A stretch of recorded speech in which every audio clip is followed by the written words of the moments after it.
Swipe na luto ng ato ang zucchini con mozzarella with vegetables inside. Ayan ang sarap-sarap ito. Oh. Ayan. Let's eat na mga ka-housewife. At saka ito yung live ko kanina, no? Ayan siya. My dinner for, siyempre tonight. Kay dinner man. Hala nga, mag-dinner ta, mag-lunch, no? Oh. Ayan. At saka sana ay nagustuhan nyo to mga ka-housewife. Healthy. Mag-healthy living sa si housewife, no?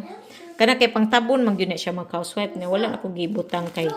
Para mag-crunchy pa on top, pwede na ibalik, diba? Kuya Juan.